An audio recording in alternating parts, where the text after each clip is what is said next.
Hi news ಫಸ್ಟ್ಗೆ ಸ್ವಾಗತ. ನಾನು ನವೀನ್ ಕುಮಾರ್ BN. ನಮ್ಮ ದೇಶ ಸೈಲೆಂಟ್ ಆಗಿ ಟೆಕ್ನಾಲಜಿಯಲ್ಲಿ ಮುನ್ನುಗ್ತಾ ಇದೆ. ಅದು ಕೆಲವರಿಗೆ ಮಾತ್ರ ಗೊತ್ತು.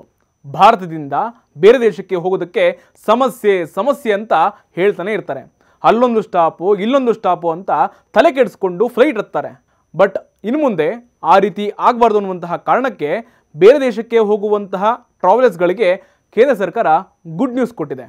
ಹೌದು, ಕೇಂದ್ರ ಗೃಹ ಮತ್ತು ಸಹಕಾರ ಸಚಿವ ಅಮಿತ್ ಶಾ ಅವರು ಭಾರತದ ಪ್ರಮುಖ ವಿಮಾನ ನಿಲ್ದಾಣಗಳಲ್ಲಿ FTI TTP ಅಂದರೆ fast track immigration trusted traveller ಪ್ರೋಗ್ರಾಮ್ಗೆ ಚಾಲನೆ ಕೊಟ್ಟಿದ್ದಾರೆ. ಅಷ್ಟಕ್ಕೂ fast track immigration trusted traveller programme ಅಂದರೆ ಏನು ಅಂತ ಕೇಳ್ತಾ ಇದ್ದೀರಾ? FTI TTP ಈ ಪ್ಲ್ಯಾನ್ ಸ್ವಾತಂತ್ರ್ಯ ಬಂದು 100 ವರ್ಷ ಆಗುವಂತಹ ಹಿನ್ನೆಲೆಯಲ್ಲಿ ವಿಕಸಿತ ಭಾರತ್ ಅಟ್ 2047 ದೃಷ್ಟಿಯ ಒಂದು ನಿರ್ಣಾಯಕವಾದಂತಹ ಮೊದಲ ಹೆಜ್ಜೆಯಾಗಿದೆ. ಇದು ವಿಶ್ವದರ್ಜೆಯಲ್ಲಿ ವಲಸೆ ಹೋಗೋರಿಗೆ ಸೌಲಭ್ಯಗಳನ್ನು ನೀಡೋದಕ್ಕೆ ಈ ಪ್ಲಾನ್ನ ಮಾಡಲಾಗಿದೆ. ಈ ಮೂಲಕ ಅಂತಾರಾಷ್ಟ್ರೀಯ ಪ್ರಯಾಣಿಕರ ಅನುಭವವನ್ನು ಹೆಚ್ಚಿಸುವಂತಹ ಗುರಿಯನ್ನು ಕೇಂದ್ರ ಸರ್ಕಾರ ಹೊಂದ್ಕೊಂಡಿದೆ. ಇದರಿಂದ ಸೇಫ್ ಹಾಗೂ non stop ಟ್ರಾವೆಲನ್ನು ಮಾಡ್ಬೋದಾಗಿದೆ.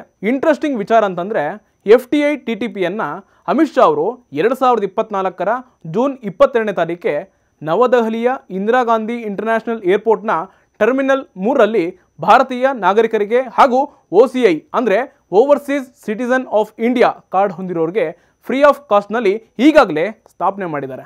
Fast track immigration trusted traveller ಪ್ರೋಗ್ರಾಮನ್ನು ರಾಷ್ಟ್ರದ 21 ಪ್ರಮುಖ ಏರ್ಪೋರ್ಟ್ಗಳಲ್ಲಿ ತರಲಾಗ್ತಾ ಇದೆ. ಅದಕ್ಕೂ ಮುಂಚೆ ಈ ಆರಂಭಿಕ ಹಂತದಲ್ಲಿ ರಾಷ್ಟ್ರ ರಾಜಧಾನಿ ದೆಹಲಿ ಜೊತೆಗೆ ಇದು ಅಹಮದಾಬಾದ್, ಮುಂಬೈ, ಚೆನ್ನೈ, ಕೋಲ್ಕತ್ತಾ, ಹೈದರಾಬಾದ್, ಕೊಚ್ಚಿನ್ ಹಾಗೂ ನಮ್ಮ ಕರ್ನಾಟಕ ರಾಜ್ಯದ ರಾಜಧಾನಿ ಬೆಂಗಳೂರಿನಲ್ಲಿಯೂ ಕೂಡ ಭಾರತೀಯ ಏರ್ಪೋರ್ಟ್ಗಳಲ್ಲೂ ಕೂಡ ಅನುಷ್ಠಾನ ಮಾಡೋದಕ್ಕೆ ಕೇಂದ್ರ ಸರ್ಕಾರ ಚಿಂತನೆ ಮಾಡ್ತಾ ಇದೆ. ಹಾಗಾದರೆ ಈ FTI TTPಯನ್ನು ನೀವು ಹೇಗೆ ರಿಜಿಸ್ಟ್ರೇಷನ್ ಮಾಡ್ಕೊಳ್ಬೋದು ಅನ್ನುವಂಥ ಮಾಹಿತಿ ನಿಮಗೋಸ್ಕರ. FTI TTPಯನ್ನು ಆನ್ಲೈನ್ ಪೋರ್ಟಲ್ ಮೂಲಕ ಎಂಟ್ರಿ ಕೊಟ್ಟು ಅಲ್ಲಿ ಅಪ್ಲೈ ಮಾಡೋರು ತಮ್ಮ ನೋಂದಣಿಯನ್ನು ಕಂಪ್ಲೀಟ್ ಮಾಡಬೇಕು. ಇದರಲ್ಲಿ ಪರ್ಸನಲ್ ಇನ್ಫಾರ್ಮೇಷನ್ ಮೆನ್ಷನ್ ಮಾಡಬೇಕು ಹಾಗೂ ರಿಕ್ವೈರ್ಮೆಂಟ್ ಇರುವಂತಹ ಡಾಕ್ಯುಮೆಂಟ್ಗಳನ್ನು ಅಪ್ಲೋಡ್ ಮಾಡಬೇಕು. ಬಯೋಮೆಟ್ರಿಕ್ ಡೇಟಾವನ್ನು ಫಾರಿನರ್ಸ್ ರೀಜನಲ್ ರಿಜಿಸ್ಟ್ರೇಷನ್ ಆಫೀಸ್ನಲ್ಲಿ ಅಥವಾ ಏರ್ಪೋರ್ಟ್ಗೆ ಬಂದ ಮೇಲೆ ಕ್ಯಾಪ್ಚರ್ ಮಾಡಲಾಗುತ್ತೆ. ಒಂದು ಸರಿ ರಿಜಿಸ್ಟ್ರೇಷನ್ ಆದಮೇಲೆ ಟ್ರಾವೆಲ್ ಮಾಡೋರು ತಮ್ಮ ಏರ್ಲೈನ್ ಕೊಟ್ಟಂತಹ ಬೋರ್ಡಿಂಗ್ ಪಾಸ್ ಹಾಗೂ ಪಾಸ್ಪೋರ್ಟನ್ನು ಈ ಗೇಟ್ಗಳಲ್ಲೇ ಯೂಸ್ ಮಾಡ್ಕೊಳ್ತಾರೆ.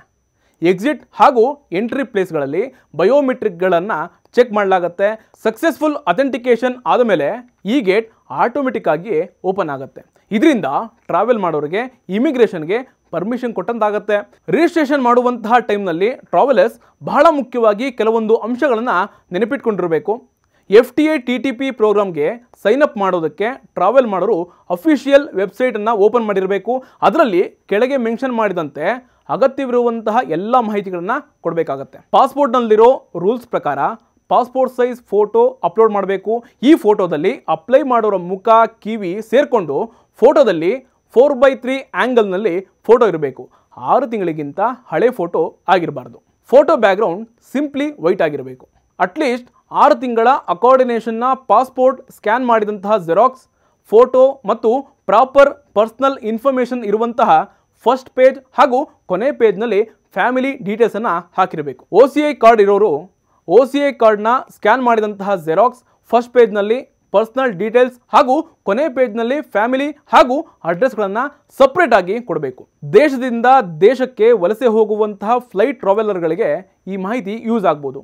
ಮತ್ತಷ್ಟು ಲೇಟೆಸ್ಟ್ ಕಂಟೆಂಟ್ಗಳಿಗಾಗಿ ನೋಡ್ತಾ ಇರಿ ನ್ಯೂಸ್ ಫಸ್ಟ್, ನಿರ್ಭೀತಿಯಿಂದ ನಿಮ್ಮ ಪರವಾಗಿ.